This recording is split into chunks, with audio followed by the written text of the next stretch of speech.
Ranger actually got a lot of buffs. Just doesn't feel like it, because we got a lot of them previously in Tosh's Cauldron of Everything.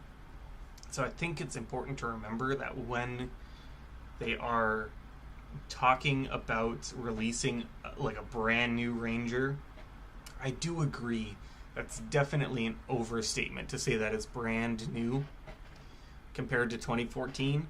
But also comparing it to 2014, there's a lot of great changes. I'm not going to go through spellcasting. If you want it in a different video, let me know. Otherwise, the spells, I don't really want to get into it. There's so many spells. Oh my gosh. Alright. Level 1, favorite enemy. You have Hunter's Mark, always prepared, and you can cast it twice without expending a spell slot. And the number of times you can cast a spell increases when you reach certain Ranger levels. I think I said in a previous video that it was... Oh yeah, it was for the Paladin video that it was Wisdom modifier, but no, it's not. It just increases with your Ranger levels. So there's also been some Hunter's Mark sort of controversy similar to the Divine Smite. I've been testing out a Ranger recently with the new rules, and I don't hate it. You get 2 free Hunter's Mark spells. I'm not mad about it. That could be a hot take, but I don't know. Any downside of that is balanced out with Weapon Mastery, which I'll do a segment on in a different video. Really love Weapon Mastery. Deft Explorer, you get 1 expertise, and you get 2 languages. That's nice. I like the addition of languages, being able to mix it up a little bit. You gain a fighting style feat, and you can also choose Druidic Warrior to get 2 Druid cantrips instead of your typical fighter fighting style feats. Let's see. You get extra attack as normal. You get Roving, which I believe was a Tasha's edition. A lot of these things that I'm touching on are Tasha's editions. Your speed increases by 10. You get a climb speed and a swim speed. That's nice. Level 9, you get 2 more expertise. That's cool. Level 10, Primal Forward, granting you the following benefits. As a magic action, you can give yourself temporary hit points equal to 1d8 plus your wisdom modifier. And you can do that a number of times equal to your wisdom modifier per long rest. That's not super helpful, but it's like after you use them, you can re-up them. Probably not in combat. You have better things to do with your action in combat.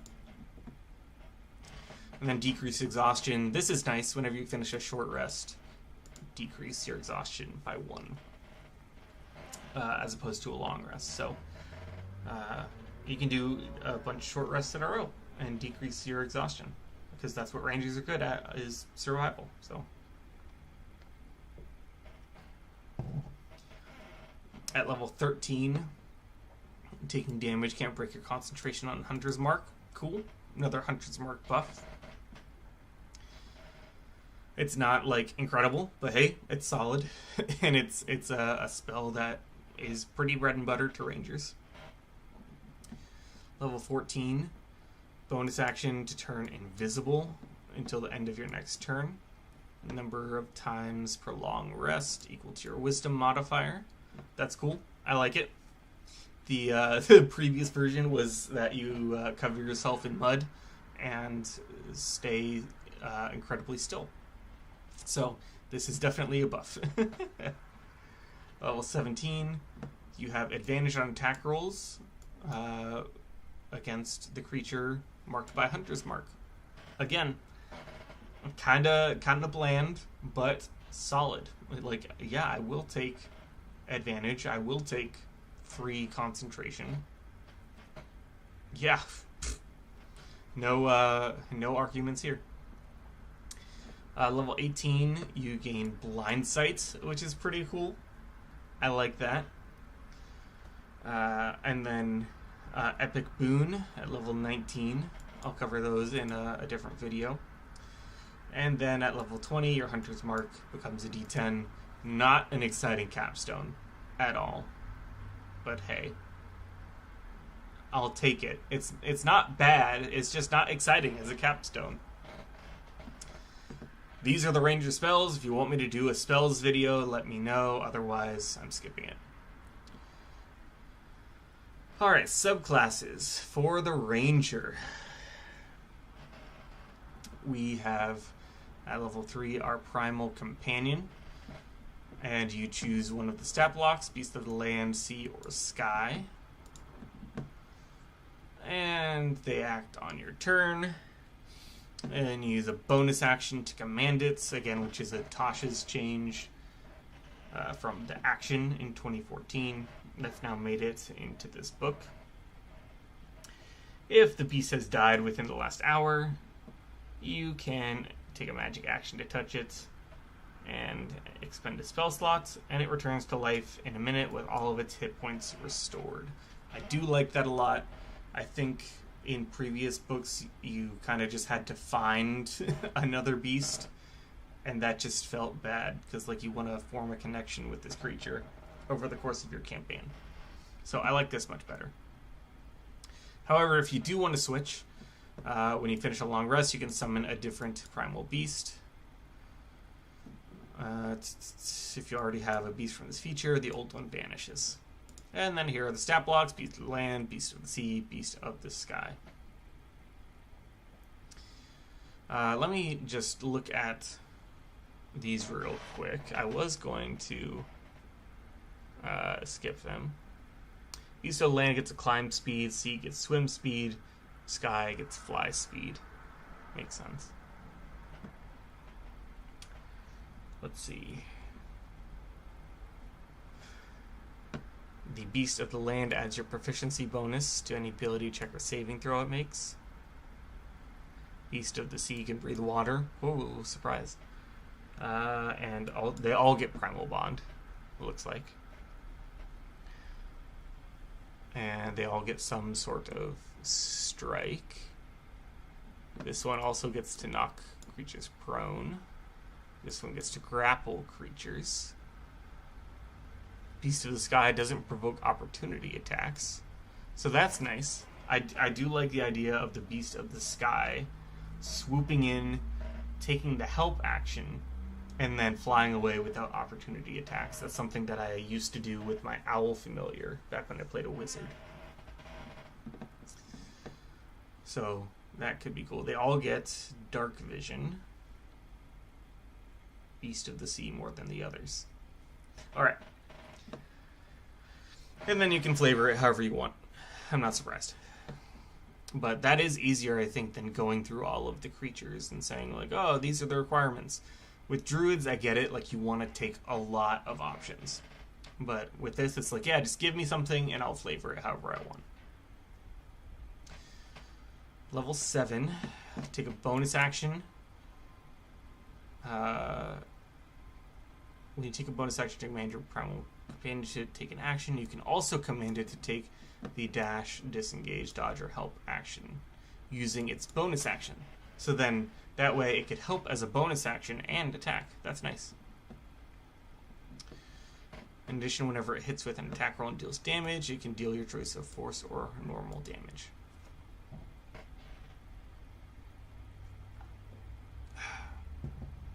At level 11, it basically gets extra attack. And the first time each turn it hits a creature under the effect of your Hunter's Mark, it deals extra force damage equal to the bonus damage of that spell. So that's cool. It gets to benefit from your Hunter's Mark. I'm feeling like I would play this. Yeah. When you cast a spell targeting yourself, you also affect your beast. If it's within 30 feet of you, that's nice. I don't think it's new though, but that's nice. Fey Wanderer. You get Dreadful Strikes at level 3, dealing 1d4 extra psychic damage. Once per... the target can only take this extra damage once per turn. So if you're attacking multiple targets, they can each take it. So that's kind of cool. I feel like that's a buff. The extra damage increases to 1d6 at level 11. Cool. Extra damage is extra damage. You get your Fey Wanderer spells. You get some extra flavor here. You get Otherworldly Glamour.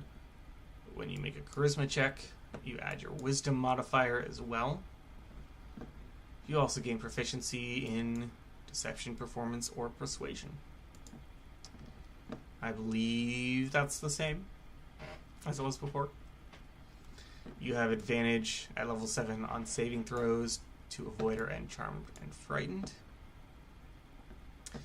And whenever you or a creature succeeds on a saving throw against Charmed or Frightened, you can take a reaction to force a different creature within 120 feet. So make a Wisdom save against your spell DC.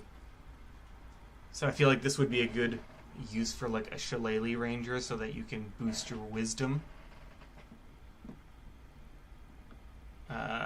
To also get your spell save DC up. And they are Charmed or Frightened for 1 minute. Ending the effect on itself on a success. Oh, yeah, especially since you get a buff to your Wisdom modifier anyway. Or a buff to Charisma, given your Wisdom modifier. For sure. For sure. Okay, then you get Fey Reinforcements. You cast Summon Fey without a material component. You can also cast it once without a spell slot. And you regain the ability to cast it after a long rest. And whenever you start casting the spell, you can make it so it doesn't require concentration. But the spell's duration becomes 1 minute for that casting. Rather than 1 action, I believe. Maybe. Let's open that up and see. Okay. Instead of 1 hour, it lasts for 1 minute. So it's like, use the 1 hour version for out of combat, or the 1 minute version for in combat. Level 15, we get Misty Wanderer. You can cast Misty Step for free, a number of times equal to your Wisdom modifier. And you can do that many times per long rest. Additionally, you can bring a creature with you if they're within 5 feet of you. Cool. Solid. I would play that. That would be my Shillelagh Ranger. Early lean into Wisdom. Alright, next is Gloomstalker. This is another beloved subclass. We get Dread Ambusher at level 3. At the start of your first turn of each combat, your speed increases by 10 feet until the end of that turn. Don't think that's new. When you attack a creature and hit it with a weapon, you can deal an extra 2d6 psychic damage once per turn, a number of times equal to your Wisdom modifier per long rest. That's nice. That's buffed. I like that. That might actually be new altogether. And then you get an initiative bonus when you roll initiative. Add your Wisdom modifier. That's not new, but I like that it's back. You get your Gloomstalker spells. You get Umbral Sight,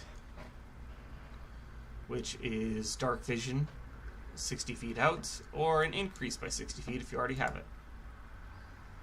If you are entirely in darkness, you are invisible to any creature that relies on dark vision. That's nice. I like it. Not new, but I like it. Level 7, proficiency in Wisdom saves. If you already have it, you get Intelligence or Charisma instead. Not new. Level 11 is Stalker's Flurry. The psychic damage of your Dreadful Strike becomes 2d8. What was it before? Was it 1d8? 2d6. And it becomes 2d8. Okay, alright. Small bump. We'll take it. When you use your Dreadful Strike, you get one of the following effects.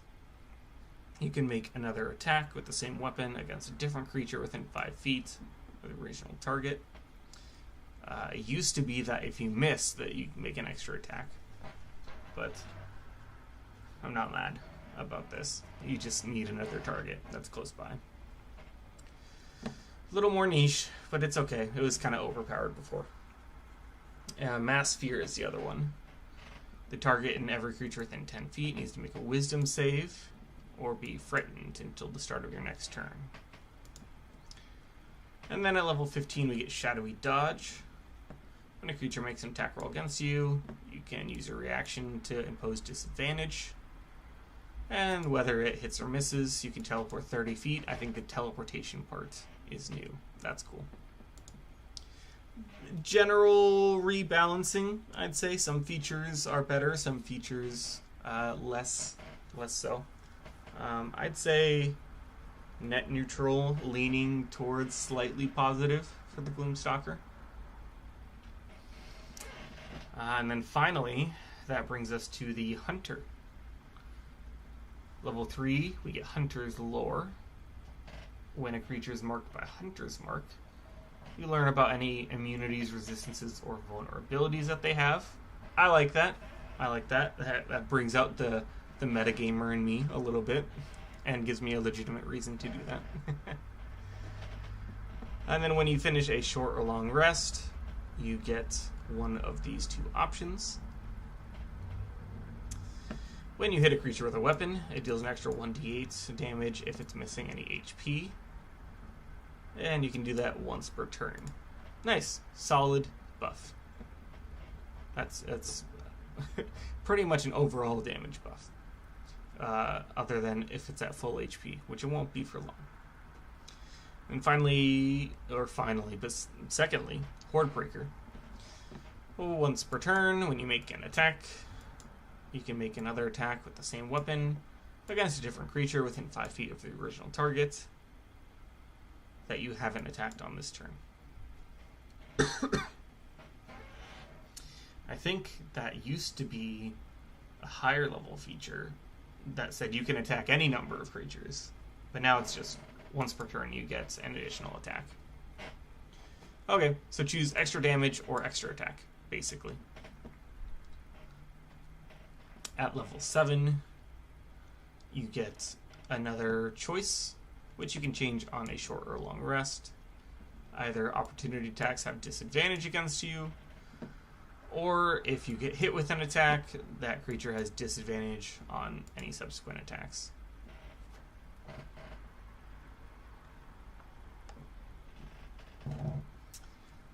Level 11, we get another Hunter's Mark buff. When you deal damage by a creature marked by your Hunter's Mark, you can also deal that spell's extra damage to a different creature you can see within 30 feet of the first creature. Cool. Bland, but hey, it's something. Level 15, when you take damage, you can take a reaction to give yourself resistance to that damage and any other damage of the same type until the end of the current turn. That's not great. I mean, I guess. Hunter, I don't know. It starts off strong. I really like level 3 Hunter. Getting to know extra information about the creature and then choosing extra damage or extra attack. This might be where I multi-class if I was playing a Hunter. I might go into Rogue after that or something. I don't know. And speaking of Rogue, that's what we're going to talk about next.